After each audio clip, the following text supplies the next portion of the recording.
Hello viewers.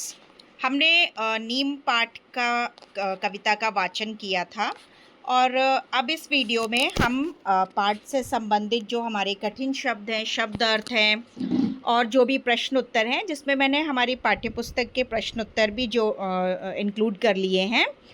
तो इससे जब हम क्लास में पढ़ाते हैं तो हमें एक अच्छा पूरा मटेरियल मिल जाता है बच्चों को पढ़ाने के लिए, जिसमें कुछ मैंने अतिरिक्त प्रश्न उत्तर भी लिए हैं। फटाफट से कठिन शब्द कर लेते हैं। लहराता, बल खाता, कौवा, नेह, डॉक्टर, प्रदूषित, शुद्ध, वायु, कड़वे, झूम। शब्दार्थ ले लेते हैं। लहराता का अर्थ होता है हवा में हिलना डुलना। बल खाता मतलब घुमावदार, मरोड़ खाना, लहराते हुए चलना, बल खाते हुए। नेह का मतलब होता है स्नेह, प्यार। प्रदूषित मतलब अशुद्ध, जो गंदा है, प्योर नहीं है।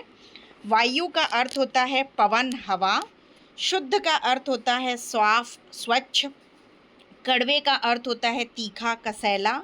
झूम झूम के मतलब हिलना डुलना। बहलाता मतलब शांत और सुखी करने का प्रयत्न करना, किसी को बहलाना, मन बहलाना जैसे हम बोलते हैं। निम्नलिखित प्रश्नों के उत्तर दें। नीम के बारे में क्या क्या जानते हैं आप? नीम का पेड़ बहुत पुराना होता है, इसके पत्ते कड़वे होते हैं और बहुत उपयोगी होते हैं। नीम की छाया बहुत घनी होती है। कई सारे पक्षी और छोटे जीव इस पेड़ पर रहते हैं। आपने अपने पड़ोस में बहुत से पेड़ पौधे देखे होंगे, कुछ के नाम लिखिए। मेरे घर के आसपास जो पेड़ मैंने देखे हैं उनके नाम है आम का पेड़, नीम का, अमरूद, बरगद, पीपल, अशोक, सहजन का पेड़। तो इस तरह से जो बच्चों ने रियल में जो पेड़ पौधे अपने आसपास देखे हैं, तुलसी का, गुलाब का पौधा, तुलसी का पौधा, इस तरह से उन्हीं को लिखें ताकि आपके पास एक अच्छा पेड़ों के नामों का भंडार हो जाए, पेड़ पौधों का। क्योंकि कई बार हमें बस अंग्रेज़ी में नाम पता होते हैं और हिंदी में नाम हमें एकदम से याद नहीं आते हैं। तो इस तरह से आपको नाम जो हैं वो बहुत अच्छे से याद हो जाएंगे और इनकी जो स्पेलिंग है वो भी याद हो जाएंगी। आपको सबसे अच्छा पेड़ कौन सा लगता है? आपके पड़ोस में कौन सा पेड़ सबसे अच्छा लगता है और क्यों, जो आपके आस पड़ोस में है? मुझे सबसे अच्छा पेड़ आम का लगता है, क्योंकि गर्मी के मौसम में कोयल उस पर गीत गाती है, कच्चे आम आते हैं और हमारे घर में अचार भी बनाते हैं। छोटा अ आएगा यहाँ पे। पेड़ पौधों से जुड़ा कोई अपना अनुभव सुनाइए। जैसे अपना कोई पौधा, जैसे आपने कोई पौधा लगाया हो और किसी पेड़ की छाया के नीचे आप खेलते हो। मैंने अपनी माँ के साथ गुलाब के फूल का पौधा लगाया है। समय समय पर मैं उस पौधे को पानी देता या देती हूँ। ये लड़के लड़कियाँ अपने हिसाब से उत्तर लिखेंगी। आप विभिन्न प्रकार के पेड़ पौधों की पहचान किस आधार पर कर पाते हैं? मैं विभिन्न प्रकार के पेड़ पौधों की पहचान उनके पत्तों के आकार को देखकर, उन पर लगे फूलों को, पौधों और फलों को देखकर और उनके तने को देखकर कर सकती हूँ। अब आपके ये पाठ्यपुस्तक के ही प्रश्न हैं पाठ के भीतर। इस कविता में किन पक्षियों के नाम आए हैं, उनके नाम लिखिए। चिड़िया, तोता और कौवा का नाम इसमें आया है। नीम से किन किन रोगों से लाभ होता है? त्वचा रोग, मलेरिया के दवाई में इसको डालते हैं, इसका जो बार्क है उसका यूज़ होता है। सर्दी और ज़ुकाम में इसका उपयोग करते हैं, घाव में भी करते हैं, दांत और मसूड़ों की समस्याओं के लिए करते हैं, सूजन और दर्द के लिए करते हैं। नीम का वृक्ष सबका मन कैसे बहलाता है? हवा के चलने पर नीम का पेड़, उसकी पत्तियां और टहनियां झूमने लगती हैं। पेड़ के झूमने पर ठंडी हवा आती है जिससे सबका मन बहल जाता है। अक्सर नीम के पेड़ बहुत विशाल होते हैं और बहुत पुराने होते हैं। कविता की निम्नलिखित पंक्तियों को पढ़िए। चिड़िया, कौवा, तोता सबसे अपना नेह जताता नीम। इन पंक्तियों में रेखांकित शब्द नेह का भाव है प्यार व स्नेह।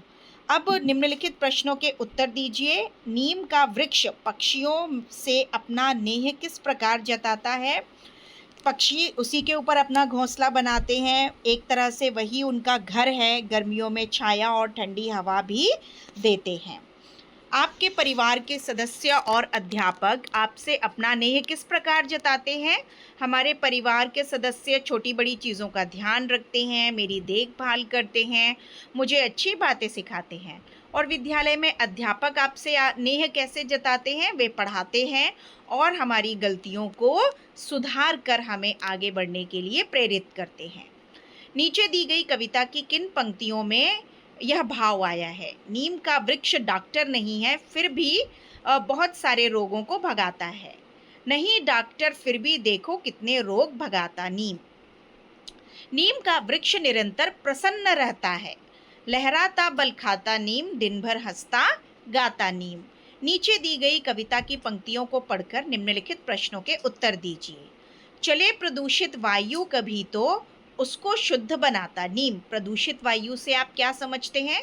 प्रदूषित वायु वह हवा होती है जो शुद्ध नहीं है, जिसमें धूल, धुआं और हानिकारक गैसें मिली होती हैं। लगातार इस वायु में रहने से बहुत सारी सांस संबंधी बीमारियां हो सकती हैं। वृक्ष प्रदूषित वायु को कैसे शुद्ध करता है? वृक्ष प्रदूषित वायु में धूल और गैसों को अवशोषित करता है, यानी उसकी मात्रा को घटा देता है और बदले में हमें ऑक्सीजन देता है। अब भाषा की बात है। इस कविता में आए उन शब्दों को लिखिए जिनसे पता चलता है कि नीम पुल्लिंग है। बेटा, स्त्रीलिंग शब्द और पुल्लिंग शब्द की पहचान हम एक वाक्य बनाकर कर सकते हैं। जैसे लहराता। अब लहराता शब्द से हम एक वाक्य अगर बनाएंगे, नीम लहराता है, तो लहराता है ये एक पुल्लिंग शब्द का, एक पुरुष शब्द का भाव दे रहा है। बल खाता, हंसता, गाता, जताता, भगाता, बनाता, सिखाता, झूम झूम के बहलाता, दे जाता। और शब्द मुझे मिले नहीं हैं, तो ये एक ब्लैंक इसमें रह गया है।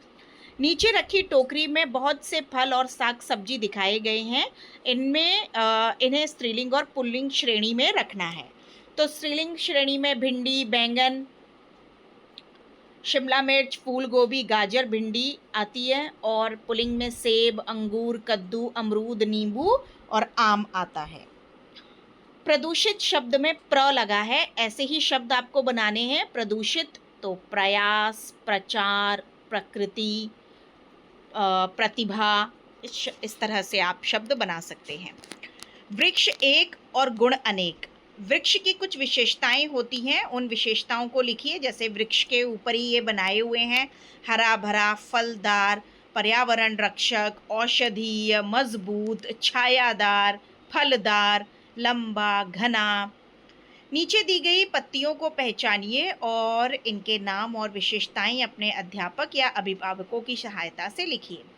तो जैसे आम का ये आपकी पुस्तक में ही लिखा है, बंधनवार बनाने में प्रयोग होता है। जैसे कई बार हमारे यहाँ पे तो नौ दुर्गों में गेंदे के फूल और आम की पत्तियों से बंधनवार बनाते हैं, और अशोक की पत्तियों से भी बनाते हैं। ये शीशम का पेड़ है, पत्तियां चबाने से पाचन, मुंह और ब्लड प्रेशर की समस्याएं दूर होती हैं। पीपल का पत्ता है, पाचन, त्वचा रोग और सांस की तकलीफ से राहत मिलती है। और ये कमल का पत्ता है जो गोल होता है, भोजन के रूप में, औषधीय रूप में, सजावट और धार्मिक कार्यों में इनका उपयोग होता है। और ये मेरा मन पसंदीदा पालक भोजन में प्रयोग करने पर स्वास्थ्य के लिए लाभदायक होता है। इसमें आयरन प्रचुर मात्रा में होता है। नीचे कुछ वृक्षों और पौधों की पत्तियों के चित्र हैं, उनके नाम उलट पुलट कर दिए गए हैं। उन्हें पहचान कर मिलान कीजिए, अपनी भाषा में उनके नाम लिखिए। जैसे यहाँ पर आम के पेड़ को मेरी भाषा में आम ही कहते हैं, बरगद के पेड़ को बरगद ही कहा जाता है, और शीशम के पेड़ को शीशम ही कहते हैं, और तुलसी के पत्ते को भी तुलसी ही बोलते हैं। तुलसी, केला और आम, धनिया, यही भाषा में बोला जाता है। अब है भांति भांति की पत्तियाँ।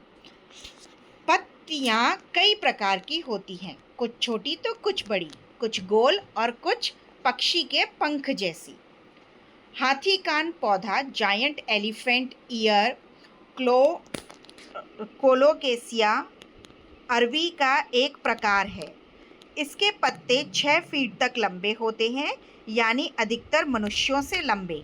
ये अरबी खाने की एक सब्ज़ी होती है, गांठदार फल होता है, ये ज़मीन के नीचे लगता है और उसके ऊपर इसके पत्ते लगते हैं और इन पत्तों की सब्जियां बनती हैं, बेसन में लपेटकर इनको फ्राई भी किया जाता है और मुझे लगता है लगभग हमारे देश के हर राज्य में इसकी सब्ज़ी बनाई जाती है।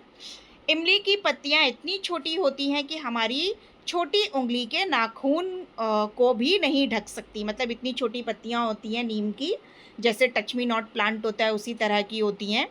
पपीते की पत्तियां तारे के आकार की होती हैं और पपीते की पत्तियां मनुष्य के हृदय के आकार की होती हैं। नारियल की पत्तियां कागजी पंखे जैसी दिखती हैं, जैसे कागज़ है एक तरह का। सेमल की पत्तियां हाथ के पंजे की तरह होती हैं। कचनार की पत्तियां ऊंट के पैरों की तरह होती हैं। नागफनी की पत्तियां नुकीली और कांटेदार होती हैं। इन पौधों को कम पानी की आवश्यकता होती है, यानी नागफनी का जो पौधा होता है उसको कम पानी की आवश्यकता होती है। केले के पत्ते इतने बड़े होते हैं कि इनका उपयोग थाली की तरह किया जाता है। अब आप भी अपने आसपास के पेड़ पौधों की पत्तियों को देखिए और उनके आकारों के बारे में जानिए। ये देखिए कैक्टस का प्लांट है, इसमें नीचे बना हुआ है, ये हमारे डेजर्ट में उगाया जाता है। तो इस पार्ट के मैंने लगभग सभी प्रश्न उत्तर पूरे इस वीडियो में कंप्लीट कर दिए हैं और यदि आप चाहते हैं कि मैं इस कविता से संबंधित और भी प्रश्न उत्तर लेकर के आऊँ तो मुझे आप कमेंट सेक्शन में बता सकते हैं। तब तक के लिए मेरे वीडियो को लाइक करें, शेयर करें और सब्सक्राइब करें।